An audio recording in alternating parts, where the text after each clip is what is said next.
Esta noite revelamos que o Governo foi avisado de ilegalidades na concessão para a exploração de lítio em Montalegre 2 dias antes do contrato. O antigo autarca do Porto, Nuno Cardoso, admitiu ao 6/9 que o amigo e ministro Matos Fernandes ficou desconfortável com o que ouviu. O ministro delegou o dossiê no secretário de Estado da Energia e hoje João Galamba vai estar em direto aqui no 6/9.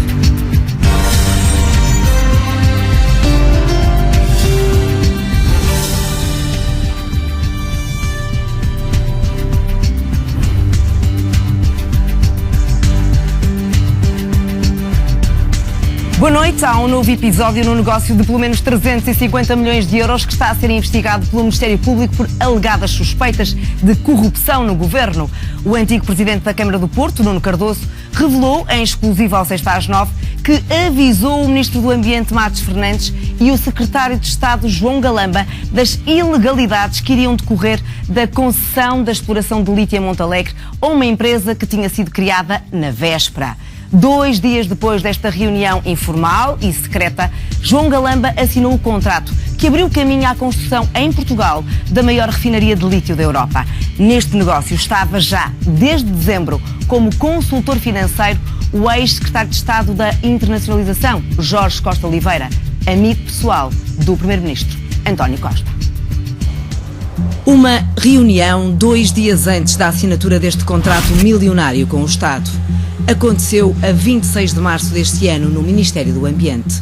Foi o antigo presidente da Câmara do Porto, Nuno Cardoso, que a solicitou diretamente ao ministro Matos Fernandes. Sim. Doutor Engenheiro Nuno Cardoso? Sim, boa tarde. Boa tarde, sou a Sandra Felgueira, jornalista da RTP. Como está? Sim, boa tarde, tudo bem. Sr. Engenheiro, dá-me licença de gravar consigo uma curta conversa sobre uma concessão de lítio em Montalegre, na qual sei que teve alguns contactos. Tive um único contacto. Mas dá-me licença de gravar o que daqui para a frente pudermos dizer. O Sr. Engenheiro está a dizer-me que teve apenas um contacto neste dossiê. Sim, basicamente foi um. Quer dizer, eu vim a conhecer por intermédio de um amigo o episódio que se passava em relação, portanto, a uma sociedade que estava a desenvolver uma licença de prospecção de lítio e, portanto, efetivamente havia um contencioso entre acionistas e houve ali, um negócio muito complexo e eu, na minha esperança que tenho de um dia ver o nosso país desenvolvido e com riqueza que possa distribuir por todos, efetivamente fiquei preocupado porque me apercebi que pelo caminho que as coisas iam levar, todo o processo ia ser bloqueado. Para si ficou claro, e foi presidente de Câmara do Porto durante largos anos, portanto tem muita experiência em contratação pública, ficou claro que a forma e o modo como essa alienação de capital e essa transformação de uma sociedade ocorreu, iria dar problemas. Iria dar problemas porque para o próprio Estado, pergunto-lhe. Foi-me dado a conhecer que havia já um litígio em tribunal, portanto, entre as pessoas. E avisou João Pedro Matos Fernandes disso? Não, eu tenho em grande estima e consideração o ministro João Pedro Matos Fernandes. De quem é amigo pessoal, até imagino. Sou amigo pessoal, fui inclusive também professor dele na Faculdade de Engenharia do Porto e, portanto, perante esta notícia que eu tinha, no meu dever de lealdade perante pessoas que tenho consideração, pedi-lhe uma reunião informal, pronto, em que fui presidente da Câmara de Montalegre e foi um advogado que representava o grupo de investidores que estava lesado. O 6/9 soube desta reunião informal logo em abril, mas a presença de Nuno Cardoso e de Matos Fernandes foi sempre omitida, como se constata desta resposta oficial enviada ao 6/9 pelos assessores do ministro. Mas o ex-presidente da Câmara do Porto veio mesmo a Lisboa e veio depois de ter sido contactado pelo principal acionista da empresa Luso Recursos Limitada. António Marques tinha investido mais de 600 mil euros no projeto de prospecção de lítio em Montalegre e, apesar da sua empresa ser a única candidata à concessão definitiva há 35 anos, de um dia para o outro, a Luso Recursos Limitada foi arredada do negócio a favor de outra Luso Recursos, Portugal Lithium S.A., criada 3 dias antes do contrato com o Estado, com um capital social de 50 mil euros. Nem tem conhecimento que depois desta reunião, apenas 2 dias depois desta reunião, a licença foi atribuída. Pois, portanto, a urgência da reunião era, de facto, alertar, portanto, o poder público para, porventura, fazer um compasso de espera e perceber o que é que estava a passar. Fazia sentido fazer um compasso de espera até se esclarecerem as coisas, não avançar para o precipício.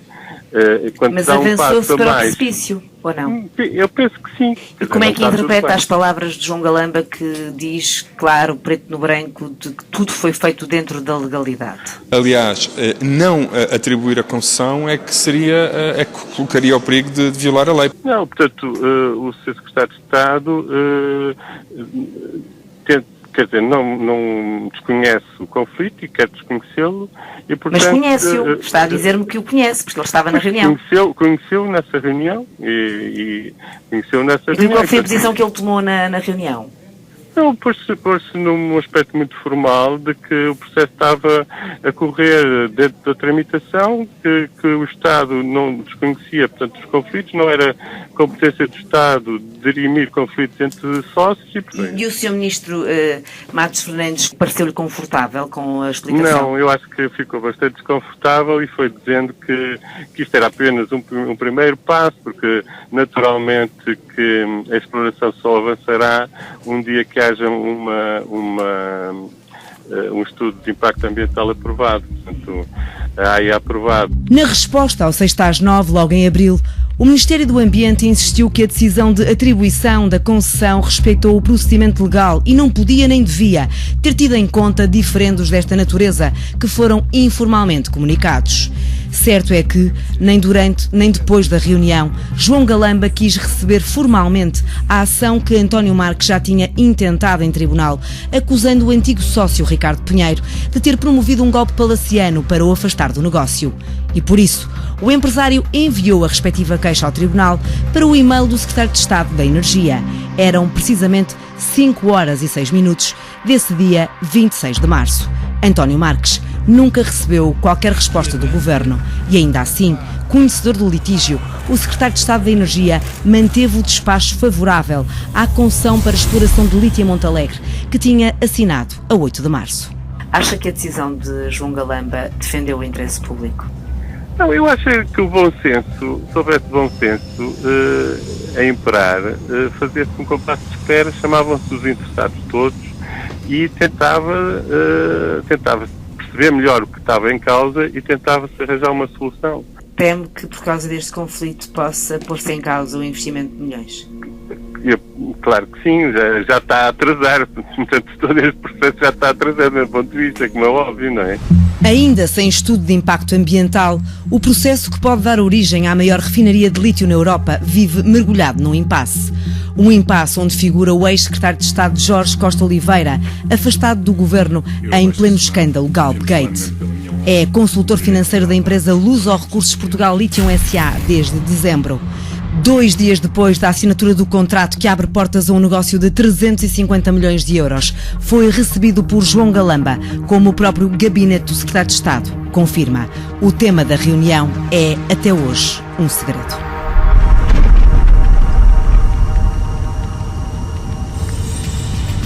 Esta semana tivemos acesso a mais peças deste estranho processo aprovado pelo secretário de Estado da Energia, João Galamba. Peças difíceis de compreender e ainda mais difíceis de explicar. Detectámos, por exemplo, que 6 dias antes de a empresa vencedora da concessão ter anunciado alterações à estrutura societária, a Direção-Geral de Energia já tinha emitido um parecer favorável, adivinhando que a empresa se chamaria, como se veio a chamar, Luso Recursos Portugal Lithium S.A.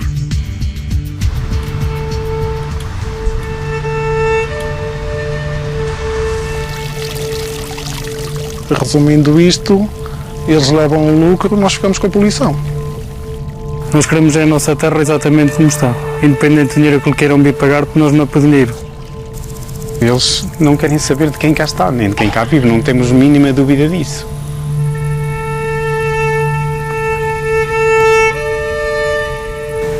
Centenas de milhões de euros de investimento para centenas de milhões de euros de lucro previsto.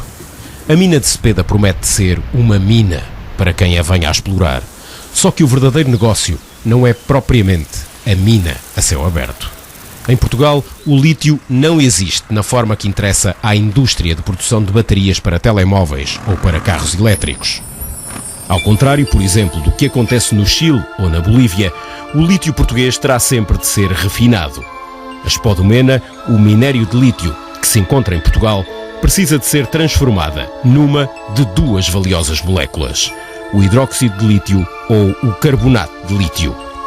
Isso exige um processo tecnológico de refinação, ou seja, precisa de uma refinaria. É esse o plano que existe e que vale centenas de milhões de euros do investimento que está a ser negociado por Jorge Costa Oliveira para Cepeda, onde a Luso-Recursos Portugal Lithium já anunciou querer construir a maior refinaria de lítio da Europa. O que nós temos são muitas entidades que têm interesse, por um lado, em estar ligada àquela que pode vir a ser a maior refinaria de hidróxido de lítio dentro da Europa. Enfim, teremos que ver exatamente depois também quais são os recursos que existem nas zonas que estão preparadas para ir a concurso e que podem alimentar a refinaria. É que uma coisa é o valor da Spodumena existente em Portugal, outra é o valor do hidróxido de lítio. Para se perceber a diferença, basta olhar para as cotações no mercado.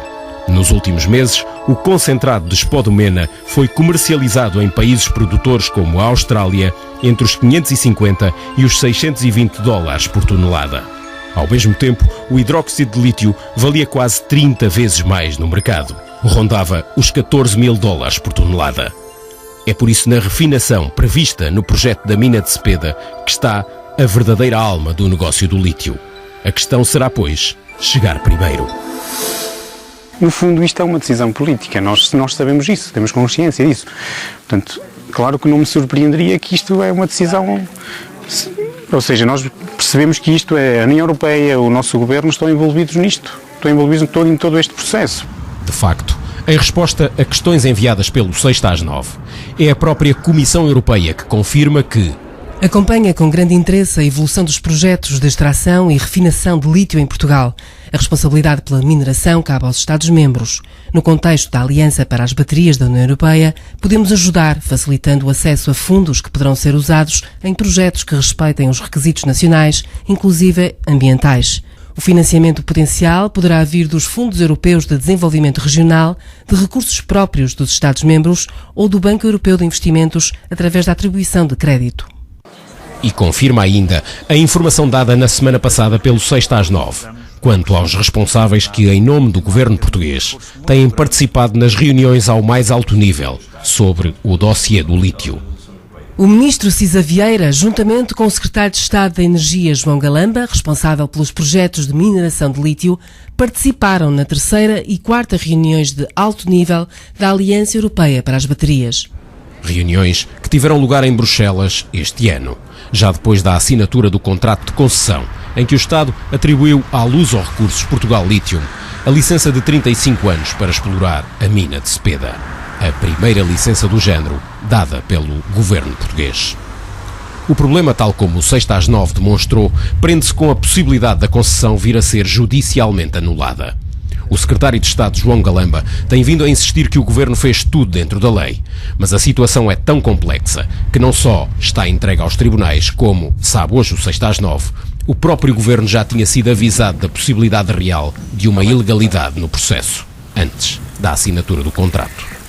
A questão fundamental é determinar se a Luso-Recursos Portugal Lithium é de facto a detentora dos direitos originais de prospecção e pesquisa para a mina de Cepeda. O processo começa a 13 de novembro de 2017, o dia em que a empresa efetivamente detentora dos direitos, a Luso-Recursos Limitada, envia um requerimento ao então Secretário de Estado da Energia. No documento é pedida a atribuição da licença de exploração e são anexadas informações que o futuro acabará por contrariar. A Luso-Recursos Limitada, então gerida por Ricardo Pinheiro e António Marques, informa o Governo que, para explorar a mina, vai ter de constituir uma sociedade dedicada exclusivamente ao negócio. Foi de facto o que aconteceu, só que, ao contrário do que se afirma no requerimento, a empresa que veio a ser indicada não se chama Luso-Recursos Cepeda. Tem Ricardo Pinheiro, mas já não tem António Marques na gerência. E não tem um capital social de 1,5 milhão de euros, mas apenas 50 mil. O certo é que foram estas informações que seguiram para consulta pública. Meses depois, a 6 de abril de 2018, a Direção-Geral de Energia e Geologia coloca em Diário da República o aviso que informa da existência do requerimento da Luso-Recursos Limitada e dá 30 dias a eventuais interessados para se pronunciarem e apresentarem reclamações sobre o conteúdo. Conteúdo que vai ser, já depois da consulta pública, totalmente alterado. Os serviços do Estado, da Direção-Geral de Energia e Geologia, vão revelar-se, no entanto, absolutamente imunes às informações que recebem acerca dos vários conflitos em que as empresas com o nome Luso-Recursos estão envolvidas. De acordo com os documentos a que o 6 às 9 teve acesso, o parecer positivo em que a DGEG se vai basear para assinar o contrato de concessão contém o nome Luso-Recursos Portugal Lithium, antes mesmo de existir uma comunicação formal de Ricardo Pinheiro a dar conta dessa informação.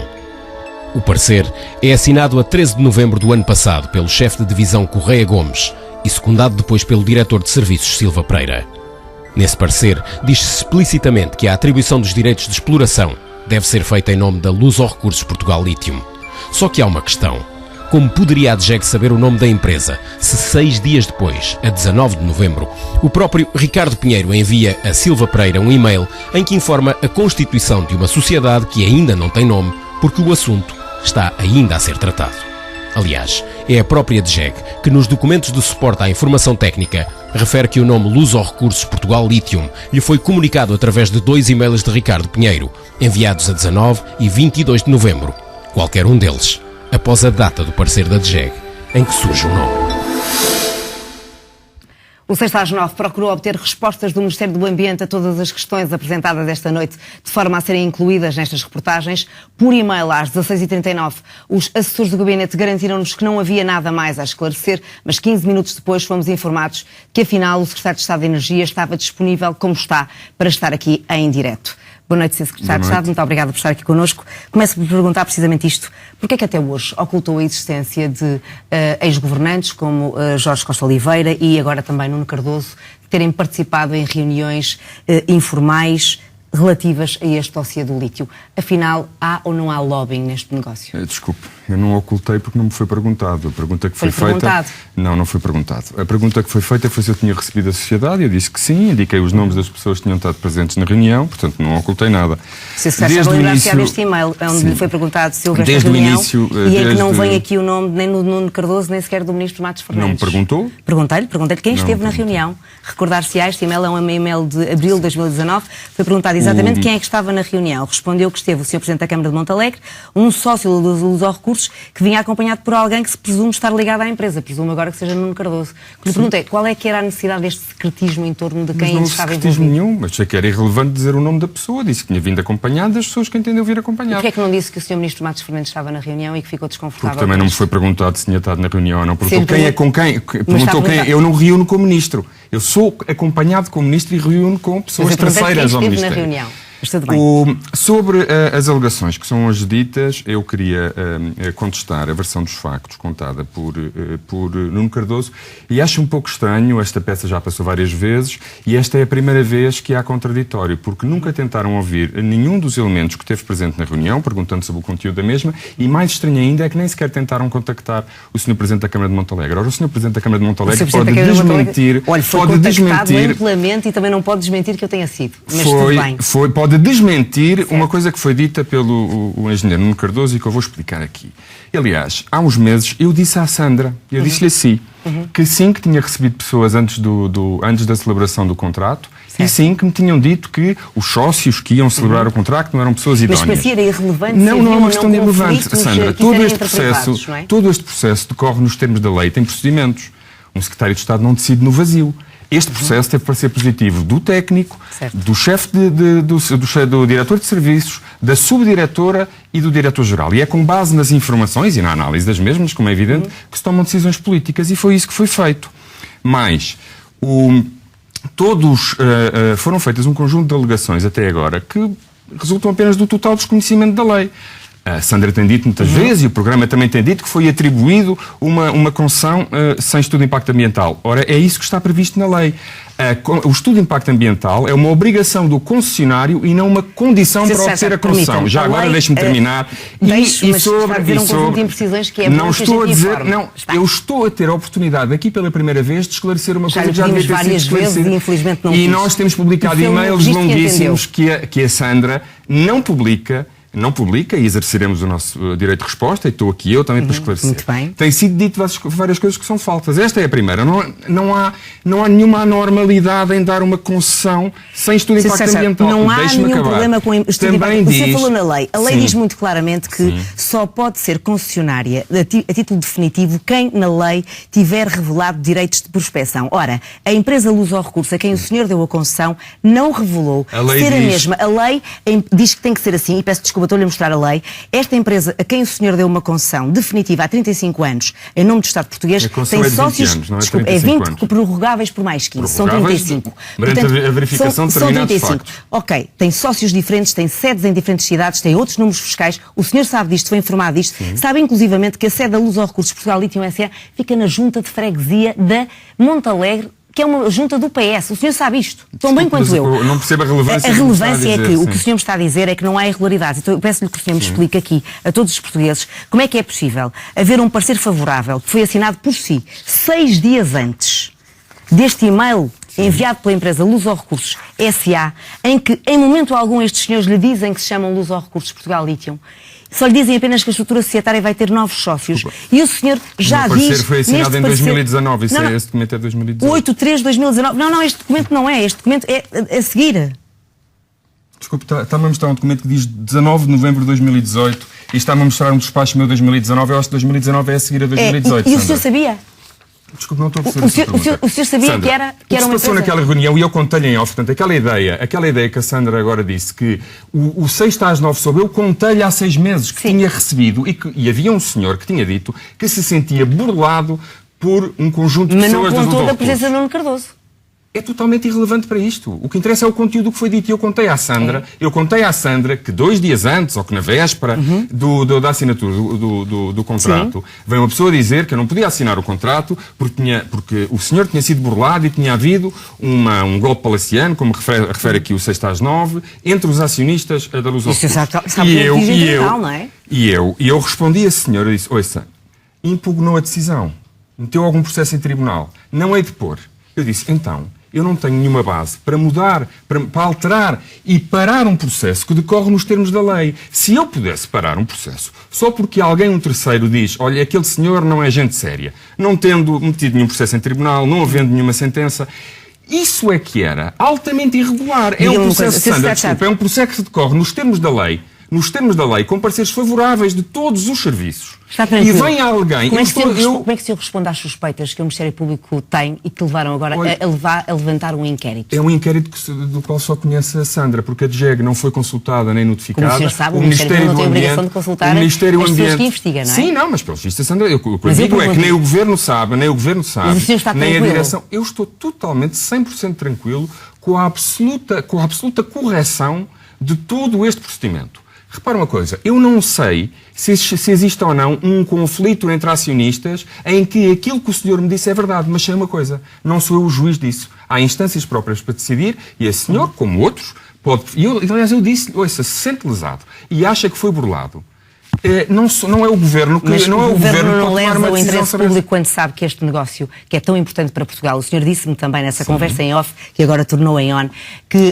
confirma que eu tivesse a conversa em off. Confirmo. Então porquê é que diz que o 6 às 9 descobriu quando eu próprio lhe contei isto há um O senhor nunca me contou de Nuno Cardoso e nunca contou de Matos Fernandes, desculpa. Mas o relevante dessa... O senhor sabe que era muito relevante saber quem está... Como não contou de Jorge Costa Oliveira e sabe que era muito relevante. O que é relevante nessa reunião não é ter estado lá Nuno Cardoso. É o que a pessoa que centralizada Mas disse. olha, E é o que eu lhe disse. não nos vamos atropelar. O que lhe pergunto é, nessa conversa, o senhor não me disse em momento nenhum que existiam estas pessoas todas envolvidas e também me disse que era um grande objetivo para si e para o país haver uma refinaria de lítio em Portugal. Claro que sim. O que lhe pergunto é, o senhor ao atribuir a concessão a uma empresa que sabe que está neste litígio, que está envolta em processos que já pôs inclusive ao Estado em tribunal, o senhor não acha que vai adiar ad eterno uma grande oportunidade de negócio para um país como o nosso? E que isso é, em termos da sua governação, lesar o interesse público? Desculpe. O que é lesar o interesse público é não cumprir a lei. Eu vou repetir. Um secretário de Estado cumpre a lei e cumpre um conjunto de procedimentos, não decide no vazio. Quando se tem pareceres positivos... é só cumprir a lei. Desculpe, mas o cumprir a lei não é uma formalidade. Pronto. Tem um valor bastante substantivo. Não, porque todos nós, e o Governo também, como é evidente, têm que obedecer à lei. E as decisões que tomam têm que ser, e as decisões que tomam têm que ter fundamento na lei e nas normas. E como é evidente, não é porque alguém diz que outro não é sério, que o burlou, que eu com essa informação, sem haver um processo em tribunal, ou pelo menos não me disse que ia meter, e eu até o incentivei. Eu disse-lhe, meu senhor, se sente lesado e acha que houve aqui alguma irregularidade, que foi enganado pelos seus... Não me cabe a mim, Secretário de Estado da Energia, dirimir conflitos entre sócios. Já ficou clara essa ideia? Deixa-me só perguntar-lhe uma coisa, estamos mesmo no limite, eu acho que essa ideia ficou clara, peço-lhe desculpa de o interromper, mas de facto o tempo ultrapassa-nos. O senhor sente-se em condições de continuar em funções e já sabe se vai ser convidado por Matos Fernandes para continuar à frente da Secretaria de Estado de Energia. Eu pensava que todas as explicações que nós lhe vamos dando por e-mail e que a Sandra não publica no seu programa fossem a resposta a essa pergunta. Há alguém que agiu no estrito cumprimento da lei e das obrigações que um secretário com um decisor político tem que ter, eu estou de consciência absolutamente tranquila. Mas sente-se em condições plenas para ser convidado e já obteve esse convite? Isso tem que perguntar ao Ministro do Ambiente, que é ele que faz os convites. Pronto, deixa o tabu, é consigo. Eu da minha parte coisa, muito tranquila. A Sandra há bocado disse uma coisa que não é verdade. A lei prevê expressamente que a sociedade detentora de inspeção e pesquisa pode indicar uma outra sociedade. E já agora, para terminar, não a pessoa que participou... Desculpe, diz, Decreto-Lei 8890 está, mais uma vez... Não temos tempo para dirimir esse conflito. Só uma coisa, mas agradeço muito a sua presença. A pessoa que foi sempre o interlocutor da Luz aos Recursos com o Estado português, no contrato de prospeção e pesquisa, nas trocas de comunicação, na celebração do contrato de concessão, é sempre a mesma pessoa, Ricardo Pinheiro, tem aqui, não sei se conhece os contratos, posso dar. Muito bem. Estranhei que o 6 à 9 tivesse ontem pela primeira vez pedido para também consultar o processo. É verdade, sim senhor, desculpe, mas é verdade. A dizer que não recebeu nenhum pedido do 6 às 9 e eu vou dizer que alguém aqui diz mentiras. Ficaremos cada um com seu registro, não. Nada disso é verdade. De investigação, só a terceira peça é que procuro consultar talvez fosse melhor o senhor informar-se melhor, nomeadamente com o assessor de imprensa de Ricardo Pinheiro, Joaquim Nautel, que eu sei que conhece muito bem. Obrigada por ter estado aqui esta noite. Foi um prazer ter a oportunidade de esclarecer o país de um assunto tão sensível que tem marcado a atualidade. Da minha parte, despeço-me. Voltamos a ver-nos agora, a partir de agora, para a semana, no horário de sempre, ou seja, na próxima sexta, às 9. Boa noite, tenha um ótimo fim de semana. A Direção de Informação da RTP repudia as considerações insultuosas que o Secretário de Estado da Energia, João Galamba, proferiu acerca da reportagem sobre o lítio, exibida neste programa, na semana passada. Toda a informação produzida pela RTP pauta-se por critérios de rigor jornalístico. A Direção de Informação não vai admitir insinuações sobre nenhum dos seus profissionais e reserva-se o direito de agir em conformidade.